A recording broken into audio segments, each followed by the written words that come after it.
So thank you. So we'll get started. So I'm going to fly through these 10, and what I'll do is I'll go through these 10 real quick, and then if there's any questions at the end, I'm happy to take a few questions. I know I'm standing between you and a veggie burger, so I'll try to talk fast. So our number one issue, no big surprise, is our roads, and probably our biggest challenge.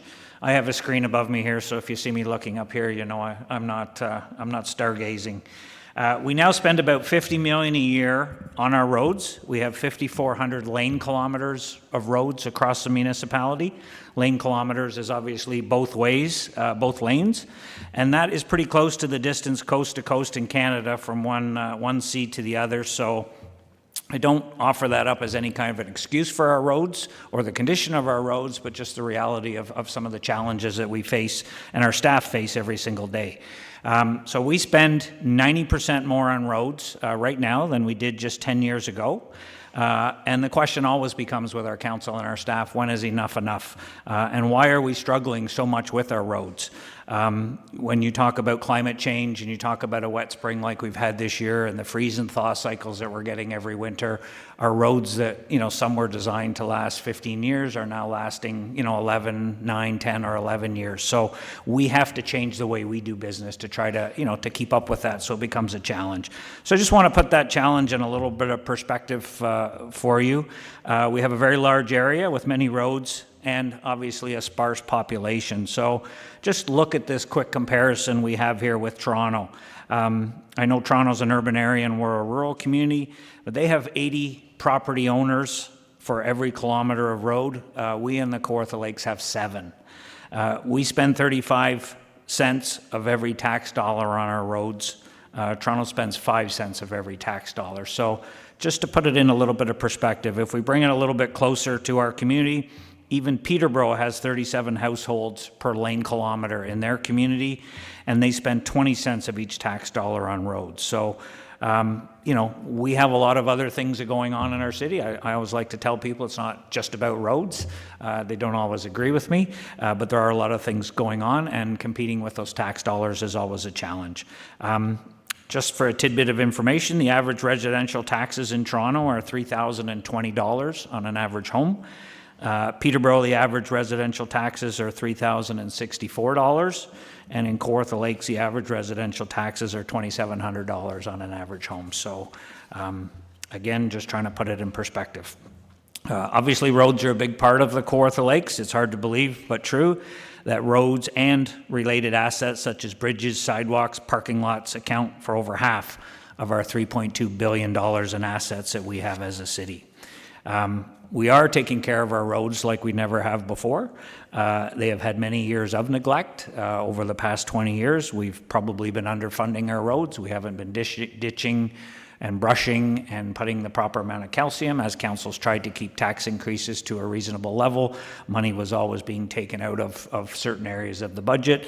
And it's very hard to raise taxes to pay for roads, but it had to be done over the last term of council. And as I mentioned before, we're now investing $24 million a year more than we did in 2010, and that is a 90% increase. And again, we're going to get caught up. We are getting caught up on our roads. It's just going to take a little bit of time because we've spent so long where they deteriorated and now they're starting to come back. But we ask everybody to be patient. As you can imagine, because we spend $50 million a year on our roads, it's the biggest area where we invest our tax dollars, more than what we pay for fire, police, and paramedic services combined, and more than what we pay for our libraries, community centers, arenas, parks, and recreational facilities as well. Interesting bit of information that we have about an even mix of road types in our municipality. 1/3 is gravel, 1/3 is a surface treatment, which is your asphalt, and about 1/3 is a hot mix, which is what they call that tar and chip surface that everybody likes so much. They all have their challenges to maintain, and we are continually evaluating if and when a road meets the criteria to get raised to the next service level, whether it goes from gravel to a chip and tar or chip and tar to an asphalt. There is a science to roads. I'm not an engineer. We have some of those, but we are continually looking at how do we find new technology? How do we find better ways as our climate changes to deal with it? We are having a roads roundtable session in the fall, if anybody's interested, or if you know somebody's interested. Deputy Mayor Elmsley is going to do a roundtable discussion in many of the wards of the city. He's going to go around with hopefully some of our staff, and we're going to have a discussion about our roads, and not just about what is the problems with our roads, but some of the challenges we have. And, you know, how do we, if we want to are we spending enough money on roads? Do we want to spend more? If we're going to spend more, where does it come from? Do we take it from other areas of service in the city? Do we add it to our debt, or do we increase taxes to pay for roads? So we want to have a discussion with some of our residents to see, you know, what, you can't just complain about things, you have to help us with a solution as we move forward. So that'll take place in the fall, and if you're interested in being part of that, contact your local councillor. They'll be setting up the roundtable discussions. So our road crews do a lot. I won't read this list out to you, but here's a quick idea of what happens pretty much 24/7 in the fair weather.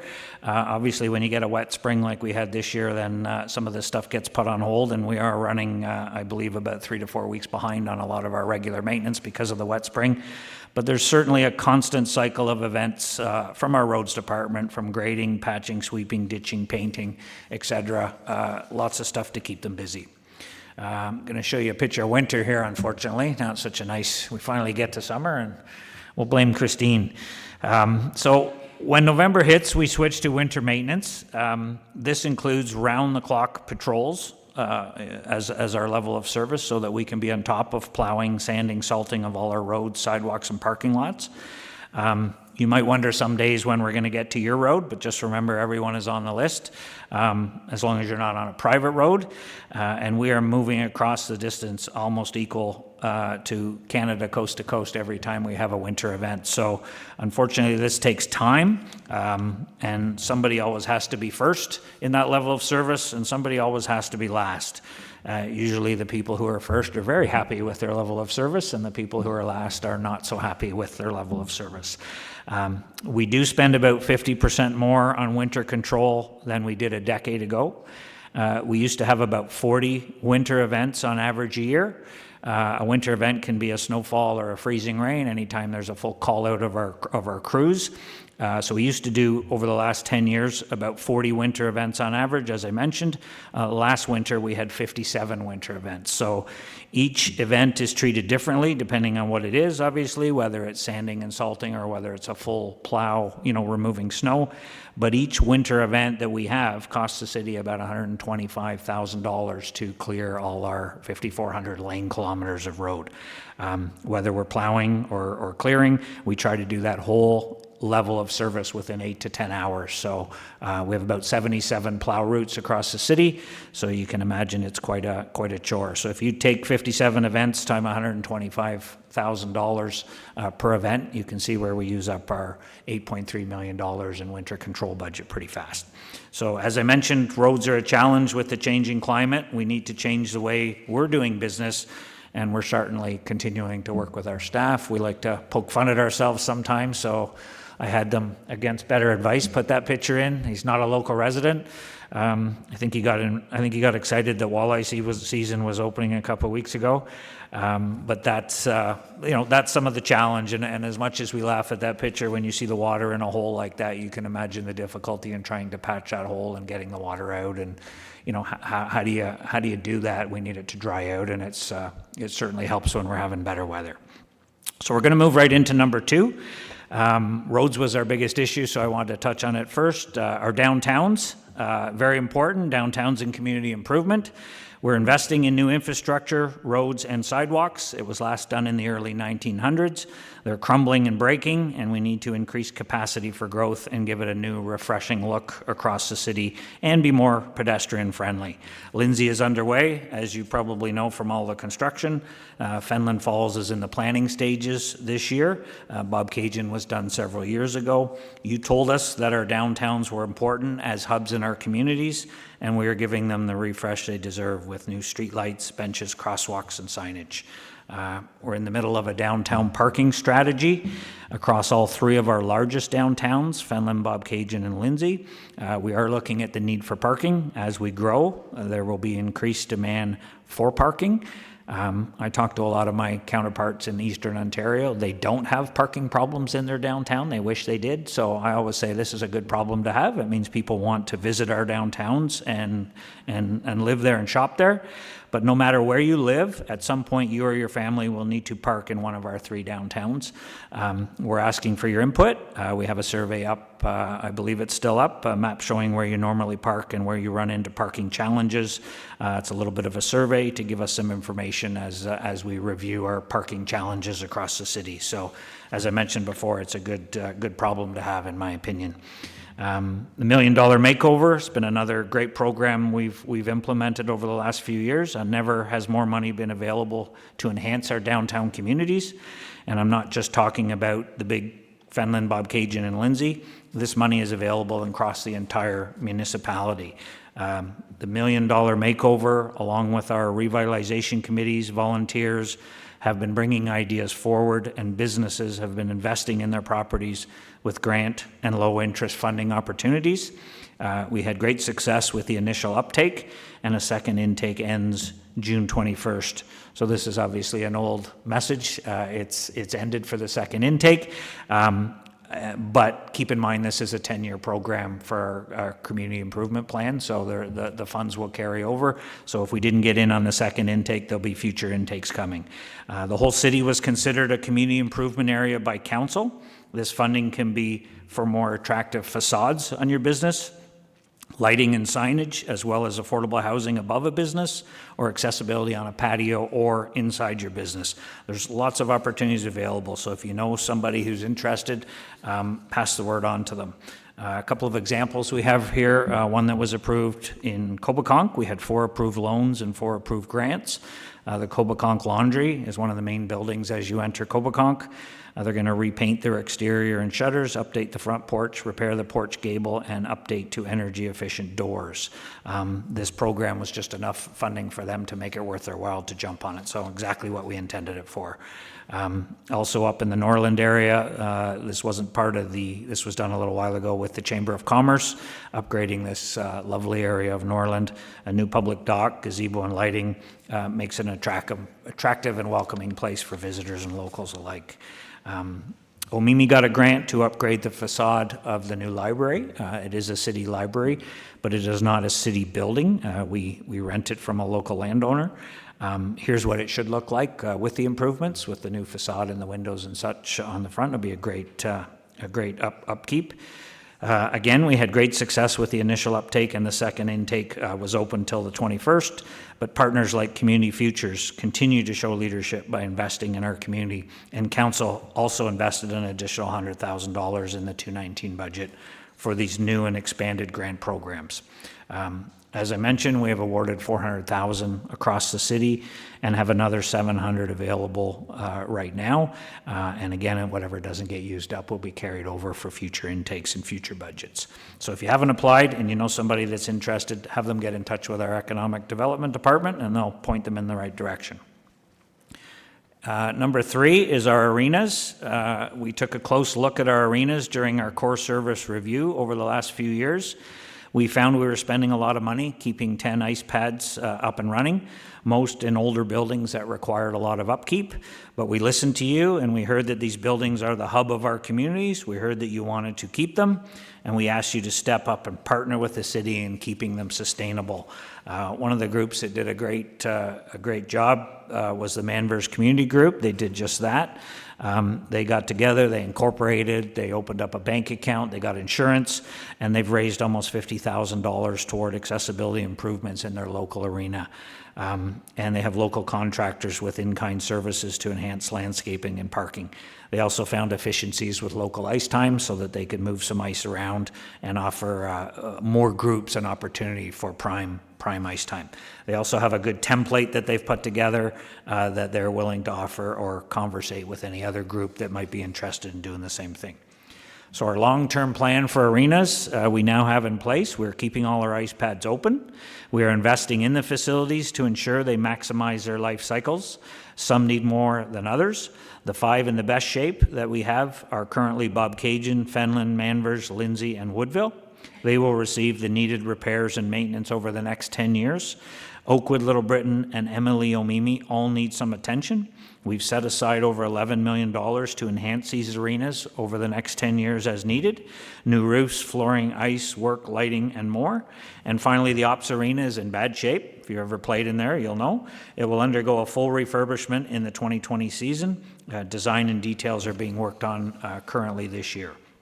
But going forward, beyond our current 10-year financial plan, which goes to 2027, we will look at a couple of new arenas. Omimi is targeted as a location for a new single pad. Oakwood and Little Britain areas at that time may consider a shared twin pad arena, depending on the usage, but those are decisions that for a new council a decade down the road. For now, we have made arrangements to look after all our arenas. We will see how the usage trends over the next bunch of years, and we will let a future council make the decision on the best options moving forward in those areas. So number 4 is one of my favorites I like to talk about, is the arts, culture, and heritage. Some people are creative economy. Some people like to refer to it as a special interest group. I beg to differ. It's a $27 billion economy and 300,000 jobs in Ontario alone. It certainly has me interested. Our municipality is investing in this real and exciting tourist-driving economy, and I believe the best is yet to come. By working together, this citywide arts and culture group is gaining a lot of momentum. A newly formed working group is currently exploring the terms of reference for a feasibility study of a cultural centre and hub somewhere in the Kawartha Lakes.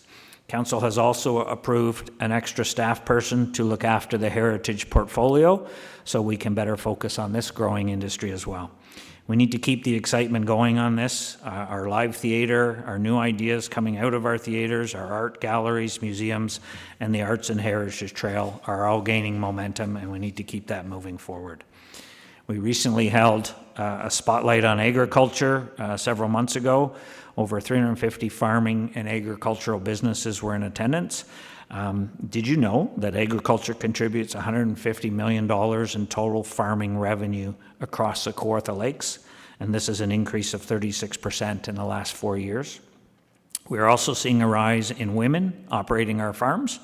On farms with one operator, that number has risen 5% since 2011 and now account for 13% of farms. There are 530 women listed as farm operators in the 2016 Census of Agriculture. We are also embracing the newer businesses that are producing spin-offs from the farm. South Pond Farms has national recognition of their farm-to-table events, and our annual Farm Fest draws families from the GTA to experience a day with pigs, goats, horses, chickens, where mom and dad can gather food and products for Thanksgiving dinner the next weekend. Sometimes we take this for granted because we live up here in farm country, but our farm lifestyle is a fascination for many who live in the big city, and it's becoming quite a tourist draw. Just this last spring, we held the first cultural summit at the Lakeview Arts Barn in Bobcaygeon. It was very successful. And again, this is how we become a complete community, in my opinion, by offering something for everyone. So when we talk about there's more to life than roads, this is exactly what we're talking about. How do we create a complete community? Keep your eye on this one. I think it's going to really take off. Number 5 is an interesting one, attracting a new workforce to our community from the GTA.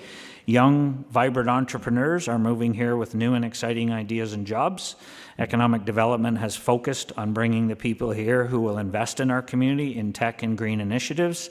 This new and exciting workforce brings a fresh and different perspective to our community. Our Small Business and Entrepreneurship Center helps with development coaching and the connection to funding sources that new and growing businesses need. This is Sarah Fernier, an example of a lady. She moved here, her family here from Toronto, and started an eco-friendly food wrap business made out of beeswax. I don't know how that works either, but it sounds exciting. And this gentleman, Graham Barry from Net Mechanics, he brought his cybersecurity business here from Bruce County. Both these individuals were part of our Starter Company Plus program, so a shout out to them. Obviously, our tourism and access to water and year-round fun has always attracted visitors to our community. More and more of those visitors are now choosing to relocate and live here. Some are starting to transition their business here as well. We have what they need, and our high-speed capacity is increasing all the time. It is the number one concern. I'll touch on it a little bit later, but our $215 million cell gap project will only make that better. And again, speaking of getting better, it's all part of that mix for our community with our restaurant, shopping, and arts and culture, why people want to come here. Number 6 is our healthy residential growth. New residential developments are popping up all over the city. Some smaller developments in our rural hamlets, which are very much needed, and larger ones in our urban centers. Fenland, Bobcaygeon, and Lindsay continue to lead the charge with well over 1,000 homes currently in the immediate system for development. This growth with that new workforce is very much needed to maintain a healthy community. This is not what we want to do. We put this up. This is why we have a planning department, right, Chris? So this doesn't happen. Thank you. The craft application alone at Highway 35 and Cobourn Street is for 540 homes. And we also successfully lobbied the provincial government for changes to the growth plan, which will allow for more flexibility in the way our rural communities grow and create a model that fits with our vision of growth and not necessarily the GTA. So that will give us some flexibility moving forward. Along with that residential growth is the needed commercial and industrial economy as well. We are targeting incentives for development charges in the next bylaw to stimulate jobs and that commercial and industrial tax base. This is crucial, and I believe we need to aggressively put a plan in place moving forward for next year. The next few years are critical to taking the pressure off our tax base and our water and wastewater users by increasing the base that utilizes it. It might involve investing now for a greater return down the road, but the time is now. We will see what the numbers show with different scenarios, but we cannot do it by residential growth alone. Young working families need jobs, and small businesses need good, hardworking employees, and I know that can be a challenge for some with small businesses. Yes, I know that's a picture of a Walmart. I was advised not to put that up, but I did anyways. I'm very optimistic. They all need attainable housing to be part of our growing economy.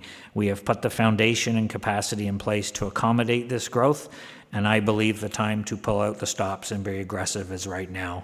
There will never be a better time, in my opinion. One of the areas that we've had a great improvement is number 8, is our relationship with other levels of government. Although it is hard to stay ahead of this provincial government and their new ideas, there is also great opportunity to work together and find better ways to deliver our services. We will never find it if we never look. But we are no longer looked at as the whiny little complainer that always has his hand out, isn't happy about anything going on, and blames everyone else for their woes. Toronto seems to have taken over that role for us. We are now looked upon as a progressive leader in the province. We are much more self-sufficient and not so reliant on others for everything that we do. I can now confidently stand in front of you and say we are ahead of many other municipalities in the province when it comes to the business of the city. This has been a huge turnaround for us here in the Kawartha Lakes. Number 9, we have lots of things going on in our community, large community projects, lots of new parks, splash pads, and playgrounds popping up across Kawartha Lakes. This is the splash pad at Garnet Graham Park in Fenland. That was a partnership between the Rotary Club and Kawartha Lakes. We're also supporting the Boys and Girls Club through the Legacy Chess Fund. They've just built a state-of-the-art splash pad that will accommodate up to 270 people at once. And I think I went by there today and there was kids playing in the splash pad. So it's certainly going to be open to the public as well, not just for the members of the Boys and Girls Club. There are a couple of big parks projects underway as well, Logie Street in Lindsay and the Bobcaygeon Beach Park. Logie Street, they're moving a lot of dirt there. That's going to be a real nice entrance into the south end of Lindsay on the east side of Lindsay Street. And the Bobcaygeon Beach Park, as you know, was a trailer park over the past many years. And we're just working on some plans to create a world-class facility there as well. So it's going to have a skating pad. It's going to have some new docking and some walkways that I think the community will really like. Every year, we also upgrade our recreational facilities. Last year, we upgraded 6 parks and playgrounds. We improved 5 boat launches across the municipality. This is an example of the Lions Coboconk playground. Had a water theme that went in last year that the kids are having some fun with. I mentioned earlier the broadband and cell gap coverage. has been identified as a #1 priority for all of Eastern Ontario. Part of our Eastern Ontario Wardens Caucus, of which I'm the chair this year, we've identified this as our #1 priority with everything going on. The City of Kawartha Lakes is investing $1 million in this latest project because we heard it is critical to our business community.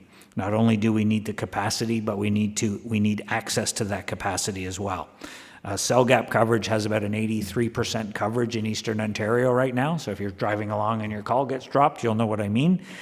With this new program, a $213 million Eastern Ontario project that we're pushing, that will increase the coverage to 99% in Eastern Ontario. So if you travel in Eastern Ontario, it should make a big difference.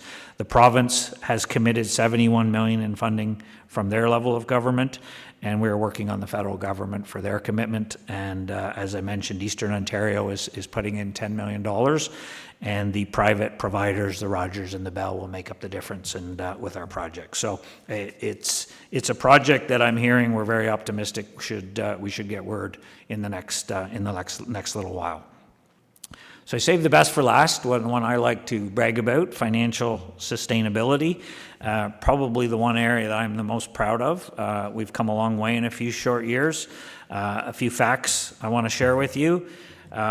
During the last election period, there was a lot of talk about the city, being in debt and spiraling out of control with our debt. And I just wanted to share some truth with you and say that's not true. And we have a budget of $250 million in 2019. Taxes or tax-supported reserves bring in about 60% of that. The balance is funded through user fees, development charges, grants, etc., as you can see there. Roads, again, is our largest expenditure in the city when we look at how our taxes are spent in the tax-supported portion of the budget. Next is emergency services, police, fire, and paramedics. And about 35% of our operating budget is our people. Being a service-oriented business, we need people to deliver those services and do the job. And our percentage of overall staff costs to budget ratio is very low compared to many other municipalities. So when you take our salary and benefits, wages and benefits, and you compare them to our budget, and you compare that to similar municipalities across the province, we come in very, very low compared to others. So when people say we're overstaffed and we have too many people, it is simply not true. It's not true. You just have to look at the facts. Let's touch on reserves. Like a savings account, total reserves we have at the end of 2018 was about $66.4 million. About $37 million of that was specific purpose reserves, like our chest funds that we have. They can only be used for certain areas of the city. $24.6 million was for repair and replacement of our assets. That might sound like a lot, but keep in mind we have $3.2 billion in assets, so that's less than 1% of the total value.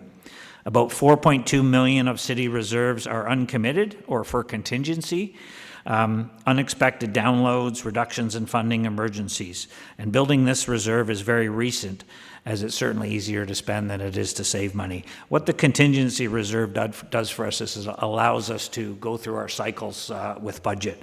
So when we have some extra money from the end of a year surplus, we put it into our reserve, and if we get an unexpected download or an emergency, we can take it out of our reserves, and what that will do is it'll allow our city to maintain a more consistent budget as we go across. We can use the reserve when we need to, we can replenish the reserve when we need to, and you should not see, if we stick to our plan, you should not see the 8% increase one year and a 3% the next year as different events happen across the city. We should be able to reserve that a lot more and have a much more stable business plan moving forward.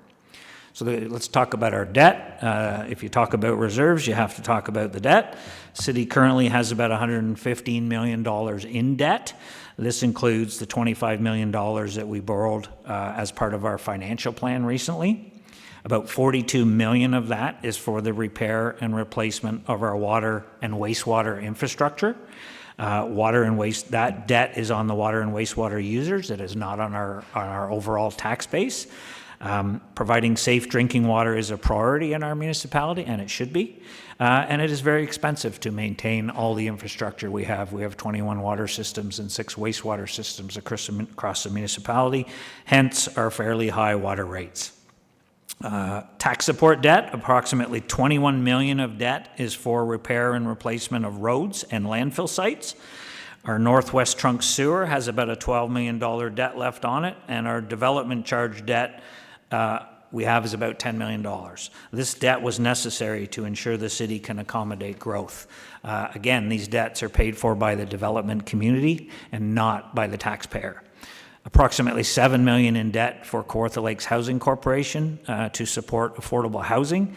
Most of this debt is funded from the rents the city collects from the tenants who live in that housing, so again, not on the tax base. Several years ago, we borrowed $25 million as part of our long-term financial plan to help close the infrastructure gap. This will save us in the long run as we are able to catch up faster on our infrastructure and actually fix things before they break for a change. It is good business to utilize our ample debt capacity over 10 years to catch up on what we have been neglecting for a long time. The other thing I want to mention is that $25 million we borrowed is part of a fixed loan. It's a fixed loan, so as we pay it back over our 10-year financial plan, at the end of the 10 years, we've paid it off. So we're not just borrowing money and leaving it hanging out there as debt.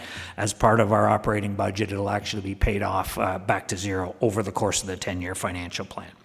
So I just want to put that in a little bit of perspective for you. I know we throw around these big numbers financially about debt, and we talk about $3.2 billion in assets, and everybody's saying, yeah, what does that mean?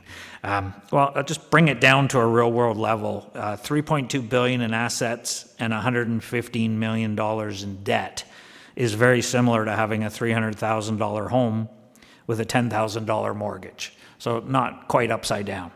The other way to look at it is our $250 million annual budget with $115 million debt and $66 million in reserves is similar to having a $60,000 salary, $25,000 mortgage, and $15,000 in your savings account. So when people say our city is spinning out of control debt-wise and we're going farther and farther into a hole, it's simply not true. Our debt capacity, if we choose, would be over $300 million. Obviously, we're choosing not to go that route, but we're using our debt wisely, which is a smart business approach to managing the city. So our financial relationship with the province is changing weekly, daily actually. Weekly is probably too optimistic. It's a clear message that municipalities need to be more resilient, self-sufficient, sustainable, and stable. And our core review we did several years ago has definitely got us out ahead of this.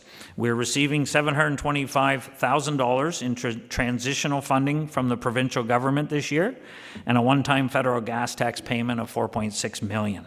It sounds like free money, but it's not. If we accelerate our plan and don't add new projects to our financial plan, we will have many, many options in the future as we move forward. But that's a big if, because we have some who see this as an opportunity to increase spending and add services. In my opinion, that would be a huge mistake right now. We have a 10-year financial plan. If we use some of that extra funding to move some of our projects forward within that plan, it's just going to give us more options as we move into future years. This funding must be used to become less dependent on other levels of government. We know that funding will decrease over time. It is a given because the way governments do business and deliver their services has to change. It will either change by choice or it will change by necessity, but it's definitely going to change. So in wrapping up, there is much to be excited about, more obviously than even these 10 that I've talked about. We're taking care of our roads, our downtowns, new parks, recreational facilities. We're investing in arts and culture, and we've turned the finances around most of all. We're starting to think and act as one entity, and it's starting to show, and it's actually starting to pay off. Decisions we have made are allowing us to build things instead of just fix things as they break all the time. Change is inevitable. We just need to do it responsibly, and we need to be inclusive and explain the truth to people. Don't spin it, don't lay it out, just justify it, talk to them. But we also, as residents, have to be a little more open-minded as well. We are all for change, we all seem game for it, as long as it doesn't affect us. But it must affect all of us to be effective, and we have to start accepting that. We don't have to like it, we just have to accept it, because it isn't always about us. We owe the next generation some of the same opportunities and services that we have had, don't we? Thank you very much for coming today and helping drive some of these projects forward. Your departments help grow our economy with the work you do each and every day. We all have a role to play, and I think together we are moving forward to a much more vibrant, affordable, and exciting Kawartha Lakes. So enjoy your barbecue. Thank you for taking the time to come and listen to what we have to say. And this is a message that I've shared with a lot of residents across the municipality, and I will tell you that it has been received very positively by most. Obviously not always everyone gets it, but most people have been very complimentary of the direction we're going as a city, so that's a credit to all the good work you folks do. So on behalf of our council, thank you.